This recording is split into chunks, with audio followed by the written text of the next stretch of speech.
반드시 합격하실 겁니다.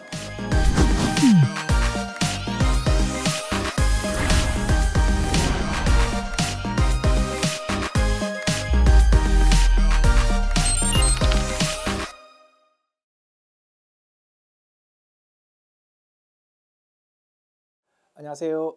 전산회계 1급 특별회차 기출문제 이론편 보겠습니다. 문제 1번. 다음 중 재무제표에 대한 설명으로 옳지 않은 것은 1번. 재무상태표는 일정 시점의 기업의 재무상태를 나타내는 보고서다. 맞다 그지요? 2번. 손익계산서는 일정 기간 동안의 기업의 경영성과에 대한 정보를 제공한다. 맞다 그지요? 3번. 기업의 현금 유입과 유출에 대한 현금 흐름을 나타내는 보고서는 현금 흐름표이다. 맞을 것 같다 그지요? 4번 봅니다.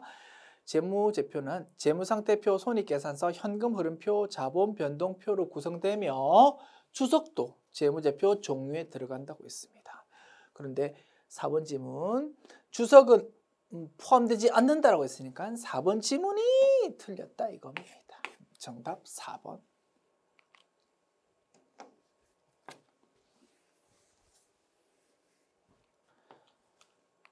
문제 2번. 다음 설명은 재고자산의 원가 흐름의 가정 중 어떤 방법에 해당하는가 봅시다. 나중에 매입한 상품을 먼저 판매한다는 가정하에 뭡니까? 후입선출법 되겠다. 그죠? 정답은 2번 되겠네. 계속 읽어봅니다. 그러한 가정하에 출고단가를 산정하는 방법으로 가장 최근 매입분이 매출원가로 기록되고 그러다 보니까 수익비용 대응이 좀 적절하게 이루어진다는 장점이 있었다 이겁니다. 반면 기말 재고자산이 아주 오래전에 구입한 쾌캐묵은 물건으로 그렇게 구성되어 있다 보니까 시가와 가깝게 표시되지 않는다라는 단점이 있었다 이겁니다. 됐죠? 후입선출법에 대한 내용이었다. 문제 3번. 자본적 지출과 수익적 지출에 대한 회계 처리의 오류로 인하여 발생하는 영향에 대해 빈칸 A와 B에 각각 들어갈 말로 모두 옳은 것은 워낙 자주 출제되는 중요한 주제였다 이겁니다. 그지요? 별표 쳐야 되겠다 그죠? 별표 쳐서 잘 다시 한번 개념 잡아주자. 자, 유형자산 취득 이후의 지출은 자본적 지출과 수익적 지출로 나온다고 했습니다. 자본적 지출은 의미가 뭐라고요? 성능을 향상시키다든가 수명을 연장시키는 지출이기 때문에 자산으로 회계 처리한다. 수익적 지출은 기존 성능으로 다시 원상 회복시키기 위한 단순한 수선 성격이 있으므로 비용으로 처리한다 이겁니다. 자, 대변에 현금으로 지출되었어. 차변의 문제다 이겁니다. 차변에. 자, 자본적 지출인데 자본적 지출이면 자산으로 기록해야 돼. 자산의 증가로 그렇게 기록해야 되는 거를 실수로 수익적 지출로 비용으로 회계 처리했다 이겁니다. 그러면 자산으로 기록해야 될 게 비용으로 처리했으니까 자산이 작아지고요. 비용이 쓸데없이 커진다 이겁니다. 그지? 그러면 영향이 어떻게 됩니까? 수익은 등장하지 않았어. 비용이 쓸데없이 커졌으니까 당기순이익은 작아진다 이겁니다. 그리고 마지막 확인. 당기순이익 영향은 고스란히 자본으로 간다 그지? 자본이 작아진다 이겁니다. 마지막 확인합니다. 재무상태표 요소 3가지로 검산한다. 자산, 부채, 자본이 있을 때 자산이 작아졌어. 부채는 등장한 적이 없어. 그러면 자본이 작아져야만 왼쪽 합계, 오른쪽 합계가 그대로 유지될 거다 이겁니다. 일치할 거다 이겁니다. 오케이. 내가 이렇게 분석한 것이 맞구나라는 걸 최종 확인할 수 있습니다. 이게 결론이다. 요 말로 옳은 거를 찾으랍니다. 자, 자산이 작아지고 비용이 커지고 당기순이익 작아지고 자본은 작아지고 이렇게 정리되었다. 정답은 과소과대라고 되어 있는 과소과대 4번이 정답 되겠습니다. 지웁니다.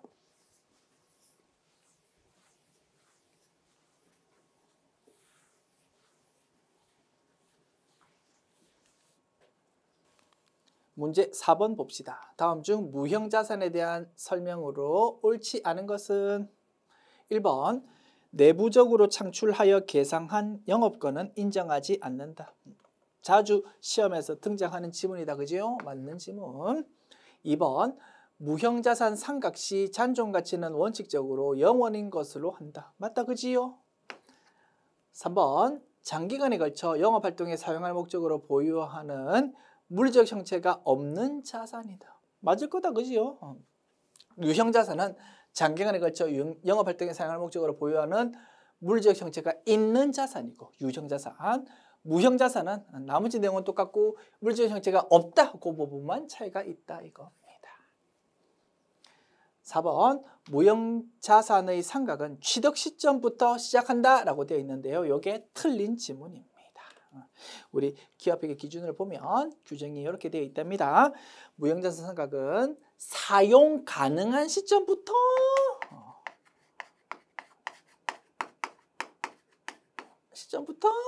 시작한다라고 규정되어 있다 이겁니다. 됐죠? 취득만 했을 뿐 아직 사용할 수 없는 상황이라면 아직 가치가 감소되는 거가 시작 안 되었다라고 보는 모양입니다. 됐습니까? 그래서 4번이 틀린 지문. 지웁니다.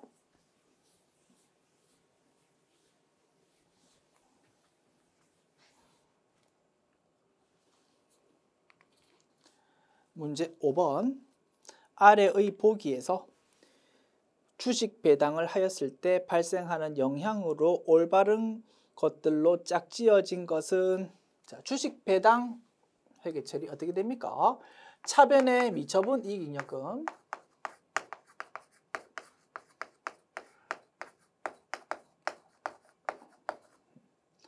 그리고 대변에 미교부 주식 배당금이라는 자본 조정에 해당하는 계정 과목 잠깐 등장했다가 사라지면서 결국 뭘로? 자본금으로 회계 처리된다 이겁니다. 그치요? 이것이 주식 배당입니다. 차변 미처분 이익잉여금은 뭐에 해당한다고요? 이익잉여금에 해당한다고요. 이익잉여금이 감소되고요. 자본금이 증가하는 것이 주식 배당이고 자본 총액으로 따지면 변동이 있다 없다? 전혀 없다 이겁니다. 차변 자본의 감소, 대변의 자본의 증가니까 자본 총액은 전혀 변동이 없는 것이 주식 배당입니다.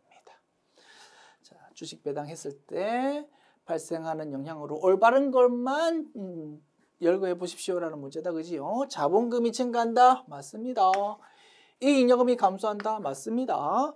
자본잉여금은 회계 처리할 때 등장하지 않는다. 그지? 발행 주식 수가 증가한다. 주식이 발행되니까 주식수는 발행 주식수는 증가하겠지. 그지? 그래서 맞는 거는 가, 나, 라가 되겠습니다. 정답은 1번. 지웁니다.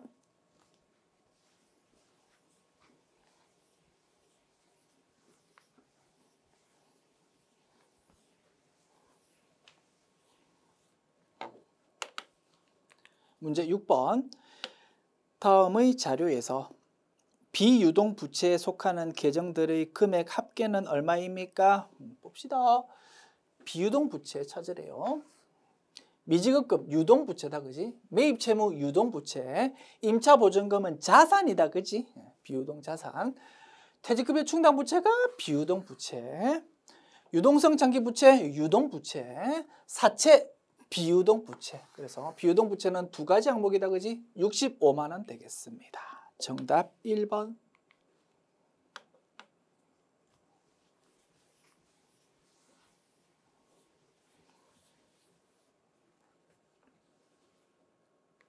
문제 7번.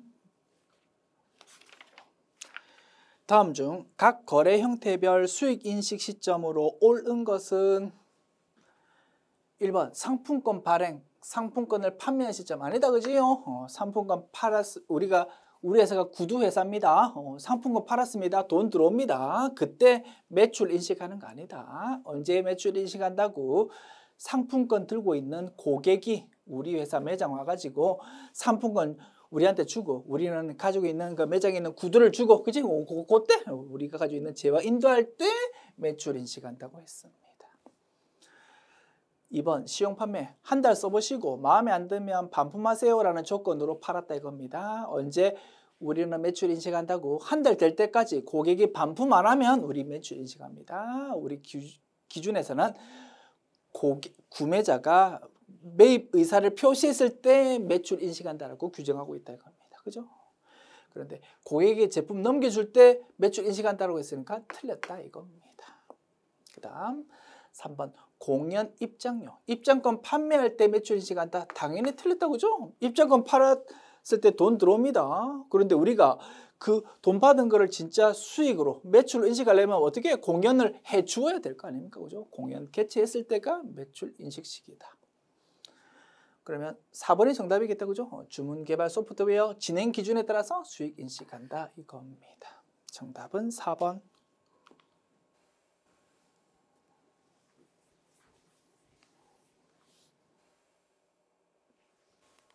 문제 8번. 다음 자료를 이용해서 매출 총이익을 계산하십시오.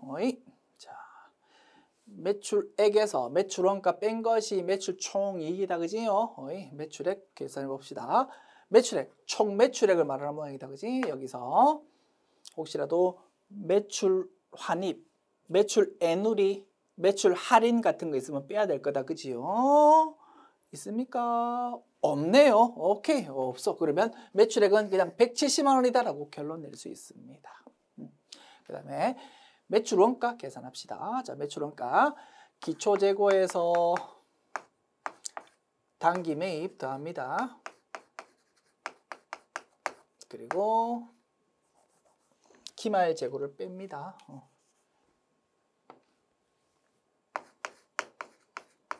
됐죠? 자, 기초 재고, 기초 상품 재고 40만 원. 자, 기말 재고 여기 있다 그죠? 30만 원. 자, 단기 매입 자료가 조금 다양하게 제시될 거다 그지? 매입액 물건값 120만 원. 공간이 좀 좁네. 그러면 괄호에 들어가야 되는 내용을 공간이 부족하니까 조금 아래쪽에 좀 풀어서 쓸게요. 물건값 120만 원. 그래서 상품 매입하면서 운반비가 생겨서 5만 원 더 해야 된다 그죠? 취득 부대 비용. 그리고 매입 환출, 매입 애누리, 매입 할인 있으면 뺄 거다 그지? 그런데 그런 내용은 없네요. 오케이? 그러면 요게 결론이네. 125만 원입니다. 그러면 매출원가 계산될 겁니다. 자, 그러면 나머지 내용은 다 계산에 반영했고, 반영 안 한 게 뭡니까? 상품 매출할 때 운반비. 매우 자주 물어보는 주제다 이겁니다. 상품 매출이라는 주된 영업활동이면서 자산을 처분하는 과정에서 운송비가 생겼다. 어떻게? 판관비에 해당하는 별도 비용으로 처리한다고 했습니다. 됐죠? 이거는 판매비와 관리비에 해당하니까 매출 총이익 계산할 때는 전혀 사용되지 않는다가 결론이다. 아시겠죠? 이런 게 이 문제의 핵심 포인트가 됩니다. 자, 그러면 진짜 매출원가 계산합니다. 40만 원 플러스 125만 원 마이너스 30만 원 하면 135만 원입니다. 그리고 매출액 170만 원, 170만 원에서 135만 원 빼면 35만 원이 매출 총이익이 되겠네. 정답은 2번.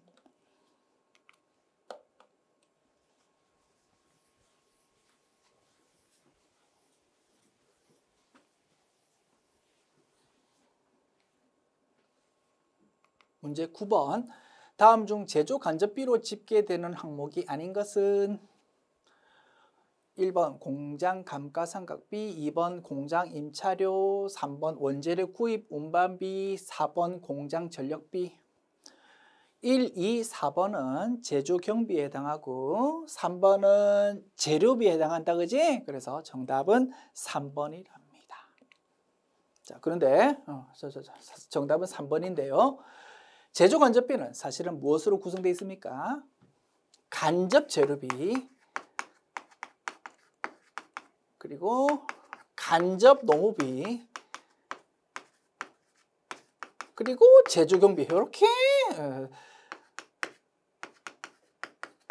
구성되어 있다 이겁니다. 이게 다 합해진 것이 제조 간접비다 이겁니다. 그러면 요 재료비를 찍게 되는 것 중에서 일부는 간접 재료비가 될 수 있다, 그지? 그래서 제조 간접비로 갈 수도 있을 것 같습니다. 그러면 약간 혼란스러운, 좀 복수 정답의 여지가 있을 수 있다 이겁니다. 그죠? 답은 물론 찾을 수 있지만 조금 더 정확한 용어로 문제를 고쳤으면 좋겠습니다. 우리 교재 수록할 때는 제조 간접비를 제조 경비 이렇게 단어 고쳐서 수록하겠습니다. 그러면 복수 정답 여지가 없다, 그지? 동그라미 3번은 재료비이기 때문에 정답 3번이고요. 우리 교재 문제 이렇게 수정합니다.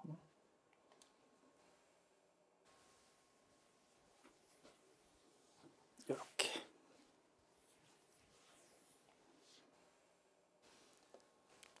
문제 10번 봅시다. 다음 자료에 의하면 10월 중 제조간접비 실제 발생액과 예정 배부액 간의 배부 차이로 올바른 것은 단골 메뉴다, 그죠? 정상 개별 원가 계산입니다. 자, 10월 중 제조간접비 실제 발생액이 60만 원입니다. 자, 요거랑 예정 배부액이랑 이제 비교하면 됩니다. 자, 예정 배부액은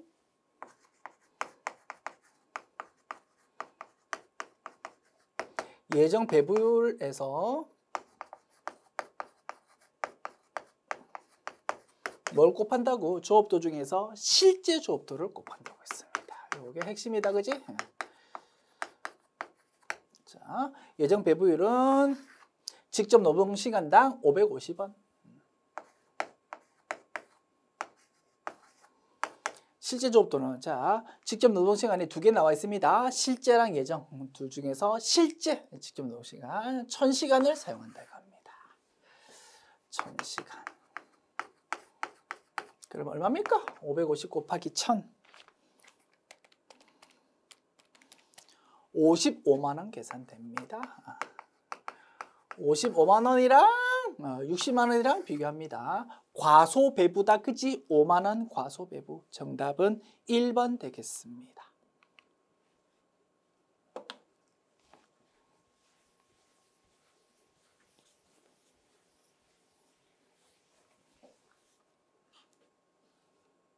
문제 11번. 다음 중 개별 원가 계산과 종합 원가 계산의 차이점에 관한 내용으로 가장 옳지 않은 것은? 자, 개별 원가 계산, 종합 원가 계산 비교하는 겁니다. 자, 1번. 선박 세척일 경우 각각 별도로 원가를 집계한다. 맞다, 그지? 선박 한 개 만드는데 여러 사람이 달라붙어야 된다, 그지? 그 선박 한 개에 대해서 이제 원가 집계한다 이겁니다. 종합원가 계산. 자동차 100대일 경우 모두 묶어서 원가를 집계한다. 100대가 만들어지려면 컨베이어 벨트 타고 100대가 쫙 순서대로 만들어질 거다, 그지? 그거 단위로 집계하는 것이다. 2번. 제조간접비 배부의 정확성이 제일 중요하다, 그지? 그 다음에 종합원가 계산. 완성품 환산량 계산해서 그걸로 단기 완성품이랑 기말 제공품이랑 이렇게 정확하게 나누는 게 중요하다, 그지? 그거를 기말 제공품 평가의 정확성이 중요하다라고 이렇게 표현했네요. 조금 마음에 안 드는 문구지만 뭐 맞다라고 판단할 수 있겠습니다. 넘어갑니다. 3번. 여러 가지 개별 제품의 주문 생산일 경우 적합하다, 그지? 주문 생산. 그 다음에 종합원가는 단일 제품의 연속 대량 생산, 컨베이어 벨트, 파이프라인 뭐 이럴 때 적합하다. 4번. 개별 원가 계산. 직접 재료비와 가공비로 분류해서 집계한다. 틀렸다, 그죠? 직접 추적할 수 있는 직접비랑 배부해야 되는 제조 간접비로 분류했었습니다. 그래서 직접비와 제조 간접비로 분류한다. 요게 개별 원가 계산이다 이겁니다. 그다음 종합 원가 계산은 원가 투입 시점이 어떠냐로 구분한다 그지? 생산 공정의 초기에 몰빵으로 투입하는 재료비랑 공정 시점에 걸쳐서 야금야금 투입하는 가공비랑 그죠? 재료비랑 가공비로 구분했었다 이겁니다. 재료비랑 가공비로 분류한다. 직접이라는 용어는 별 의미 없다 그죠? 어차피 컨베이어 벨트 가다 보면 그 물건 만드는데 찍게 되니까 직접 재료비라는 용어는 잘 안 쓰고 그냥 재료비라는 용어가 일반적이라고 했습니다. 뭐 어쨌든 중요한 거 아니니까 그냥 직접 재료비 읽고 넘어가고 가공비 그지? 재료비랑 가공비로 구분한다 이겁니다. 이게 종합원가 계산이다. 그래서 4번이 서로 반대로 이렇게 배치되어 있으니까 틀린 지문이고요. 정답 4번.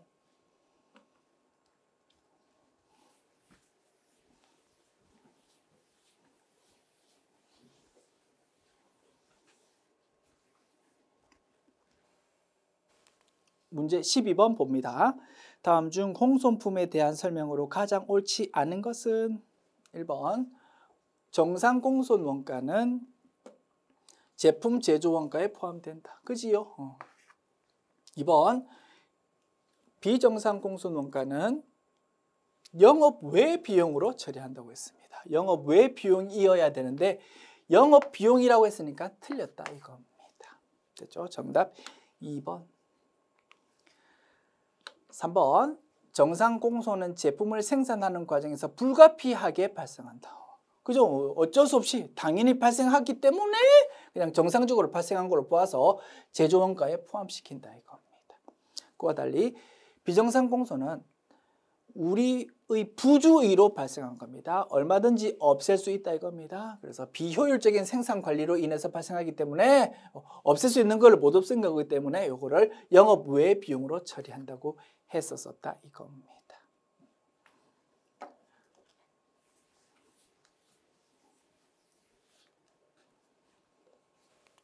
문제 13번 봅시다.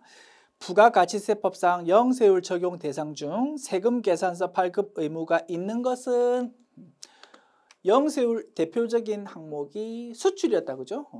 한글도 모르는 외국 법인에 수출했다고 세금 계산서 발급해봤자 의미가 없을 거다 그지요? 그래서 대부분의 영세율 거래는 세금 계산서 발급 의무가 면제되었다 이겁니다. 그러나 영세율 적용되더라도 반드시 세금 계산서 발급해야 되는 게 있었다 그지? 뭡니까? 공급하는 사람이랑 공급받는 사람이 전부 다 국내 사업자인 수출의 하청 거래, 즉 내국신용장 구매 확인서에 의해서 공급하는 재화의 경우에는 반드시 영세율 세금 계산서를 발급해라라고 규정하고 있었다 이겁니다. 그거를 물어보는 거다 그지? 자, 영세율 적용되지만 세금 계산서 반드시 발급해야 되는 거는 동그라미 2번 구매 확인서에 의해서 재화를 공급하는 것이 되겠습니다. 그렇죠? 정답은 2번이고요. 다만 구매 확인서에 의한 수출 재화 좀 어색한 용어 같다 그지? 그래서 우리가 공부했던 용어 구매 확인서에 의해서 공급하는 재화라는 걸로 지문을 고쳐서 수록하도록 하겠습니다. 정답 2번. 문제 14번. 다음 자료에 의하면 일반 과세 사업자인 주식회사 무릉의 부가가치세 납부세액은 얼마일까요? 라고 물었네요. 납부세액은 의미가 뭐라고요? 매출세액에서 매입세 공제에 받을 수 있는 매입세액을 뺀 것이 납부세액이었습니다. 됐습니까? 계산해 봅니다. 전자세금 계산서 발급에 의한 제품 매출액 700만 원. 부가가치세 별도. 그러면 이 부분 10% 부가가치세 매겨주면서 그게 매출세액이 된다 그지? 700만 원 곱하기 10% 70만 원의 매출세액입니다. 70만 원. 자, 그다음에 신용카드에 의한 원재료 매입액, 매입세 공제 가능하고요. 275만 원의 공급 대가랍니다. 공급 대가는 의미가 뭐라고? 물건값 플러스 부가가치세가 공급 대가다 그지? 그러면 자, 요 275만 원은 어떻게 구분할 수 있다고? 물건값 275만 원 곱하기 110분의 100 한 것이 물건값이다 그지? 2750000 곱하기 100 나누기 110 하면 250만 원입니다. 요게 물건값이고 그리고 25만 원이 부가가치세다 이겁니다. 25만 원 매입세 공제 받을 수 있다, 그지? 매입세 공제 받을 수 있는 매입세 25만 원. 그 다음에 세금경세 받았고요. 세금경세를 받고 구입한 거래처 선물 구입비 30만 원. 부가가치세 별도랍니다. 우리가 선물 구입해가지고 세금경세 받았습니다. 거기 물건값 30만 원, 부가가치세 3만 원이라고 세금경세에 적혀 있다 이겁니다. 여기 적혀 있는 3만 원. 매입세 공제 된다 안 된다? 안 된다 이겁니다. 왜? 접대비 관련 지출이니까. 됐습니까? 그래서 매입세 공제 받을 수 있는 부가가치세는 여기서 없다 이겁니다. 그래서 매입세 공제 받을 수 있는 부가가치세는 only 25만 원밖에 없고 그래서 납부세액은 70만 원에서 25만 원 뺀 45만 원이 되겠습니다. 풀만하지요? 정답은 4번 지웁니다.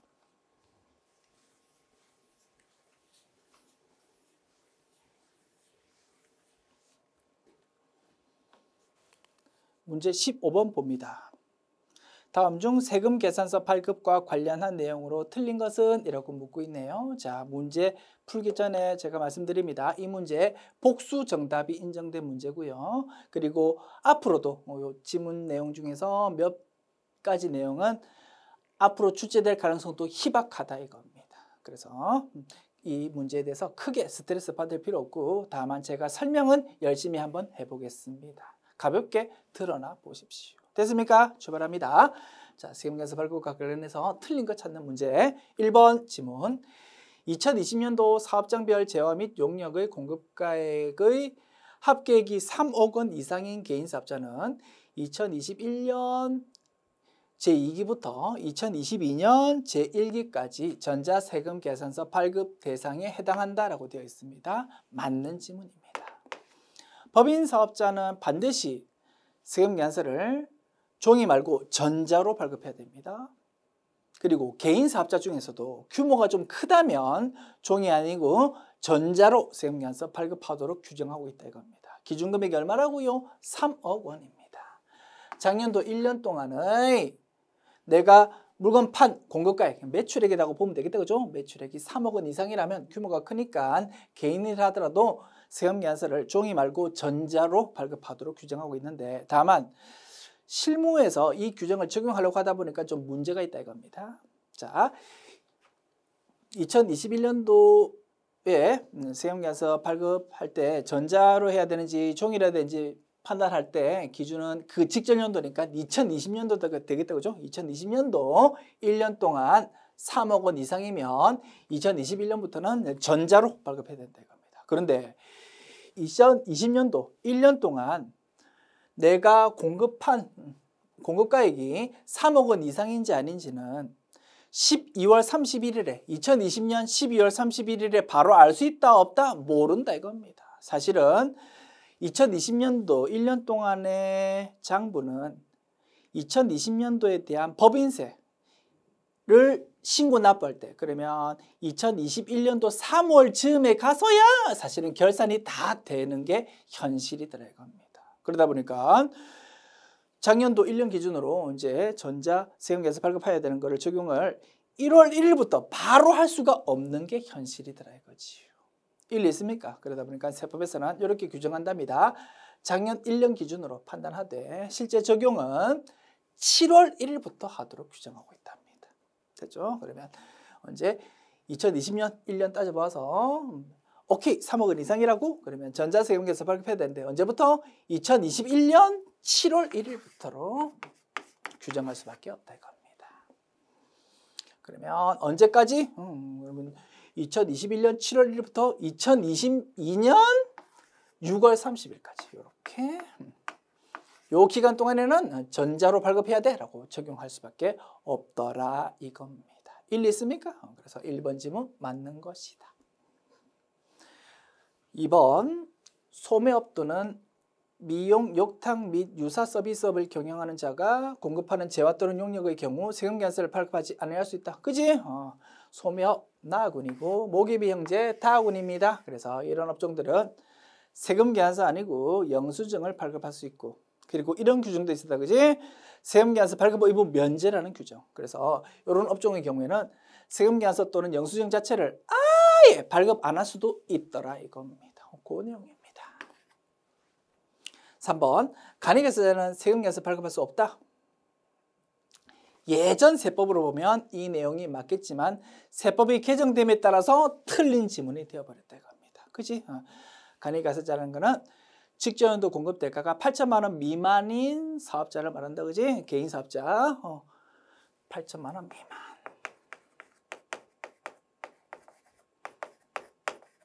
자, 이런 개인 사업자가 간이계산서자인데, 간이계산서자는 다시 세금계산서 발급할 수 있냐 없냐를 따질 때는 다시 두 개로 나눈다고 했다. 그지? 그때 기준은 4,800만 원 미만이라는 걸로 따진다고 했습니다. 그죠? 간이계산서자 중에서 신규 사업자이거나 또는 작년도에 장사했는데 공급 대가가 4,800만 원 미만인 그런 간이계산서자는 세금계산서 발급할 수 없다고 했습니다.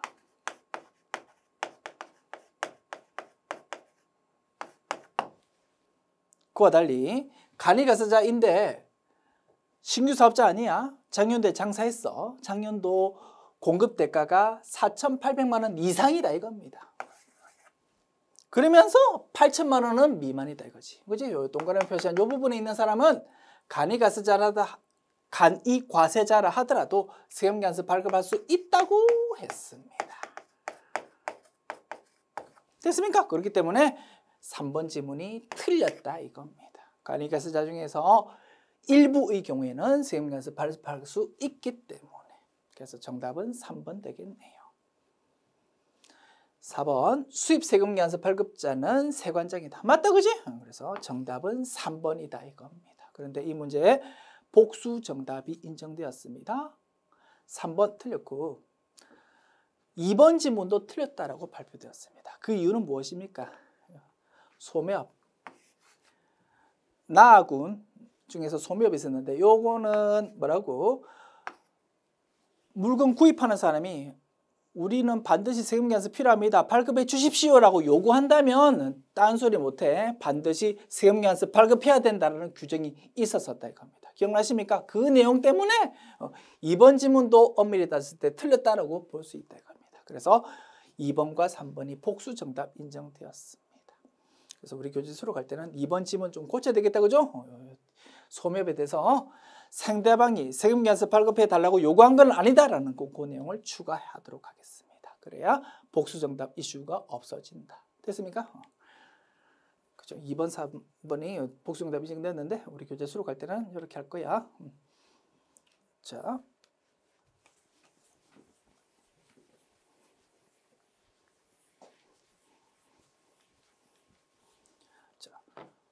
됐죠? 소매업 뒤에 요 내용을 끼워 넣을 겁니다. 됐죠? 그러면 2번 지문 맞다라고 판단할 수 있고요. 3번 지문도 사실은 좀 마음에 들지 않는다고. 그죠? 간이계산서 중에서 일부는 세금계산서 발급 못하고 일부는 세금계산서 발급할 수 있는 거잖아. 그지? 그래서 3번 지문이 확실하게 틀리려면 지문이 조금 수정돼야 돼. 모든 간이계산서자는 세금계산서 발급할 수 없다라고 해야 이제 여기 확실하게 틀렸다라고 판단할 수 있다 이거. 아시겠죠? 이렇게 좀 불필요한 혼란 줄일 수 있도록 좀 지문을 좀 보완해서 수록할 겁니다. 자, 그리고 동그라미 1번 지문도 제가 열심히 설명은 드렸지만 요 내용으로 교체해서 교재에 수록하겠습니다.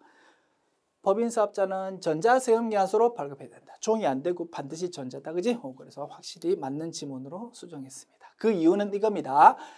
동그라미 1번 내용 제가 열심히 설명했는데 이 부분이 세법이 개정될 예정이랍니다. 됐죠? 그래서 2021년도에 세금계산서 전자로 해야 되는지 종이로 해야 되는지 판단할 때는 기준금액이 3억 원이었어. 그런데 2022년도 판단할 때는 이게 기준금액이 2억 원으로 바뀐대. 2022년도 따질 때 직전 연도니까 그러면 2021년도 1년 동안을 말한다 그지. 그때는 2억 원 기준으로 따져야 된답니다. 세법이 개정되었어. 그 다음에 2023년도에는 나중에 시행될 건데 미리 세법 개정안이 발표가 되었어. 그때는 기준금액이 1억 원으로 바뀐대. 또 바뀔 예정이야, 세법이. 그런데 진짜 바뀔지는 그때 가봐야 아는 겁니다. 국회에서 통과가 돼야 시행될 거 아닙니까? 그죠? 그래서 3억 원에서 2억 원에서 1억 원으로 계속 지금 세법이 개정되는 게 예정이 되어 있기 때문에 이 문제는 전산회계 1급 자격시험에서 앞으로 출제될 가능성은 거의 없습니다. 세법 개정에 대해서 민감한 내용은 전산회계가 아니고 전산세무 자격시험에서 물어볼 거다 이겁니다. 그리고 이러한 내용처럼 계속 이렇게 금액이 바뀌는 거는 안내기간이 좀 부족하다 그지. 그래서 시험에서는 잘 건드리지 못한다 이겁니다. 무리감이 있기 때문에. 그래서 동그라미 1번 지문 제가 열심히 설명을 드렸지만 앞으로 당분간은 시험에서 구경하기 어려운 지문이다 그지. 그래서 우리 수업 목적에서 별로 도움이 안 된다고. 그래서 수업 목적에 맞는 지문으로 1번 지문을 이렇게 좀 수정해서 교재 수록하려고 한다 이겁니다. 아시겠죠? 이렇게 교재 수록할게요. 됐습니다. 지금까지 특별회차 기출문제 풀어보았습니다. 수고하셨습니다.